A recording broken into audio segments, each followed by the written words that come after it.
Hey, good morning, everyone. How's it going today? Coach Alvarez here, back at you another episode, Coffee with Coach. It's Monday, new start to the day, new start to the week. Hope you're up making some moves, got the mind in the right place, but if not, let's put it in the right place. So, again, going through the normal routine, get up, take trash out. It's Monday, take dog for a walk. Got my run in already. And I want to follow up on yesterday's episode with amateur habits and turning pro. Now, again, this is from Steven Pressfield. He's a writer, okay? He's not like kind of this normal stuff that I've been reading, like Jocko and David Goggins and that kind of thing. He's a writer. But just from listening to this guy, morning Graham, morning Laro, just from listening to this guy, they suffer or deal with the same things that everyone deals with, athletes and anyone else that's alive. We all deal with the same thing, right? And what I got real quick, and I need to get the book. I don't have the book yet, okay? I'm going to order it and get it here so I can read some of it to you. But what caught my attention was listening to his interview. One of his interviews was like living the double life, all right? Everyone's doing it. For the most part, most people are, okay? Most people, I would say the majority of people out there are living a double life. And what's that mean?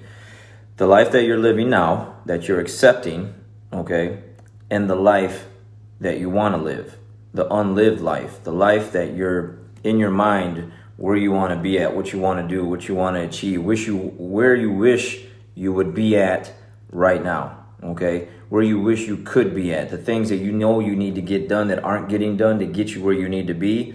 You're not living that life. So you're living a double life. Everyone's living a double life, or like I said, for the most part. There's a lot of people out there that are living just that one life because they're getting up and making things happen, getting things done, right? But for the majority of the part, especially the people that I talk to, are living that double life. They're living that unlived life in their mind, and they're accepting the life that they're living now. And what's that calls from? This Steven Pressfield guy, he talks about resistance. Resistance. Everyone is dealing with resistance. From the morning, the time that you wake up, the minute you open up your eyes, resistance. Maybe you got hopped right out of bed today. Maybe you got up before the alarm clock. Maybe you didn't. Maybe you hit snooze a couple times. Maybe you just didn't want to get out of bed. Maybe you just don't want to make any moves today because you're just feeling a certain kind of way. Maybe you're feeling down and out. That's a resistance. I know it helps me when I get my run in early. There's less resistance. The later in the day it goes, more resistance, more things come in the way. Things just come up, and I got to do this and I got to do that, and then now things get pushed back to where like I'm really, really fighting to like get a run in. So I like to get it done, and I got it done already. Actually, I was talking to a good friend of mine the other day about that. Like, he's got someone that he knows that likes to run later in the day, but he's like, man, we get so busy that it's just better to get the workout done first thing in the morning, get it done and out the way, so that you have the rest of the day to deal with less stuff, resistance from stopping you. So where does it come from? It comes from us. It's not like an actual external thing. It's more of an internal thing. And resistance is fueled by, I'm going to read some of this to you. I took some notes. It's fueled by fear, okay? It has no strength of its own, okay? Resistance has no strength of its own. We give it strength by our fear and our doubts, all right? That's what we feed it. And it only presents itself when we're trying to go up. Like, you're not really going to get resistance going backwards, right? Like, think about that for a minute. And this is the stuff that really got to me. I was like, man, I need to share this stuff. This is like really good stuff. And like I said, I still need to read the book and go more in depth with this stuff. But you don't deal with resistance when you're going backwards. You just go backwards. Like, you don't even know you're going backwards. Like, life is just spiraling out of control, drinking more, smoking more, you're eating more bad foods, you're not you're just making all kind of excuses, and then before you know it, you're just in a place where you don't want to be. There was no resistance there. You just went there, right? When you want to go forward and you're trying to go from one place to a higher place, and this is what they're talking about. This guy was talking about levels as I was watching his interview. Resistance kicks in automatically. The second that you just want to go to a better place, resistance is going to happen. It's just what it is. Like, you're just going to deal with that. Wherever experience wherever you experience resistance, that's where you should go. It's so simple, right? But the thing is I've talked about it before. Goggins talks about it. Jocko talks about it. Like, where our brains aren't really meant to deal with resistance.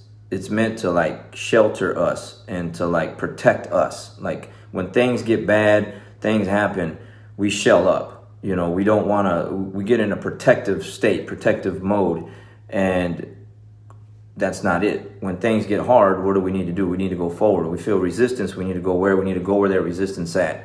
And the more that I'm just more aware of this, the easier it's becoming to just be like, oh, you're trying to stop me. Okay, let's go there.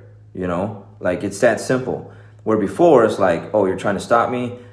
Yeah, I don't want to deal with that. Like, that sucks. Like, that's too hard. That's I don't want to, it's going to take too long to get there. It's going to take too long to do that. It's going to take too long to achieve this or achieve that. And then what happens? You just stop doing the things that you're supposed to be doing, and then you're right back to where you're at before, or in a worse place. Where's my other notes at here? I already read, resistance has no power on its own. It's fueled by your own fears. This goes into kind of relationship with, like I said, with yesterday. Like, being the amateur, having amateur habits, amateur thoughts versus being pro. Like, when you're hurt, like, you play anyways, right? A professional is going to play anyways, regardless of, I gave the example yesterday with Michael Jordan. Had like a great game, and he had like a fever, and he's sick, and you can't take him off the court, and he has like this super awesome game. An amateur be like, yeah, take me out, coach. I don't feel well. Sit me out, But the professional cannot allow actions of others to define its reality. Friends and family telling you to get a real job is resistance pulling you away from your calling, So we all deal with that. I mean, if you just have a regular job, you probably won't have any kind of resistance with that, right? But if you're trying to do something that other people aren't trying to do or aren't used to seeing anyone do, you're going to get resistance. So it's all over the place. But mostly you'll get resistance from your friends and family members or other people, right? But mainly from you, from yourself. Every day we wake up, there's resistance, something in the way stopping us from going to a better place. And when we're made aware of it, like I'm made aware of it now, it just gets easier to just kind of to deal with it. I still know it's going to be hard. I still know it's going to suck. I still know it's going to take a while. I still know that it's going to, it's just going to be a tough road. But that's where I need to go to, So it's helped out in the past with my business, with everything else. And it's always like, and the thing that this guy was talking about, it's like it's an everyday battle. Like it never goes away. If some people just be like, man, I just want life to be easier. I mean, it'll get easier when you start making better habits and you have better things that you're doing for yourself, and you protect yourself like in a way where like you just only allow certain people or certain mindsets around you. Things get easier, but it's still hard. Like, life is still going to be hard until we're no longer here. Like, that's just the way it's going to be. Like, something's just always going to suck, something's always going to happen. I know someone the other day reached out and was like, hey, coach, I'm dealing with, a divorce, the wife's trying to take my kid away, my car broke down, and man, it was like really pouring on this guy, and like, I mean, what am I supposed to say? The only advice I gave him was like, man, that sucks, when it rains, it pours, but there's no doubt you'll make your way out of it. Like, you have to. We have two choices, like to just let life continue to crap on us every day and deal with it, or do the other thing and be like, man, yeah, I'm not going to deal with that. Like, I'm going to be better. I'm not going to settle for life just beating me up and just bullying me around. Not going to have that. You got to have that fighter's mentality. And that's the other thing that caught my attention about this Stephen Pressfield guy. He's a writer. He writes books. He's not an athlete. He wasn't in the military, like dealing with all kind of stuff like Jocko or whatever else. He writes books, and he says that's actually what caught my attention, because the description in the YouTube video was mental toughness. I'm like, this dude's a writer, mental toughness. He's just talking about how every day he gets to sit down at his desk for his keyboard and he wants to write. There's resistance, and you got to have that mental toughness to fight through. I don't feel it today. Maybe I should take a break. Maybe I should go take an hour lunch and reset. Like, that's just not the way it works. Like, there's going to be things in your way on purpose to try to stop you from where you need to go. So, resistance. Everyone's living a double life, or most people are, okay? And if that's you, Go and get that unlived life that you're thinking about, that's in your mind. How do you do that?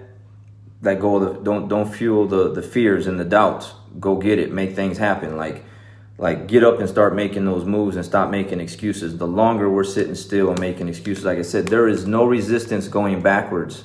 It's just always upstream. Whenever you're going forward, you're going to deal with resistance. So think about that. Whenever things get tough and it's hard and there's a roadblock there, you got to go forward. Because like I said, think about your life right now. If that's you and you're not in a place where you want to be, there was no resistance going backwards. None. It just happened because we just let it happen. And I've been there. I've done that. I've allowed things to happen that shouldn't happen because, I didn't fight hard enough. And now where I'm at today, it's like fighting for every little thing around me. And a lot of people don't like that, but I can deal with that. I live with that. I can sleep good at night because I'm protecting what I'm trying to go for, my goals, and then the other people around me and their goals as well. You got to have someone that has that kind of mindset. If not, if everything around you, everyone around you just has a quitting mindset, you need some new friends and family members like ASAP and quick. So living a double life. Don't live it. All right. Don't live it. You're not James Bond, anything like that. You know what I mean? We got to go get the unlived life. And how do you do that? Can't let resistance win. Fear, doubts, everything else. We got to go get it. So when things get tough, you got to keep going forward. So just self-analyze, do the Jocko thing, detach, sit back and say, hey, yeah, I don't like where I'm at and it's time to do something about it. All right, so let's do something about it. I got to let you guys go. I got to get up to the academy. I got to teach this morning, get some rounds in, all that good stuff. All right, you guys have a great day and great rest of the week. We'll see you.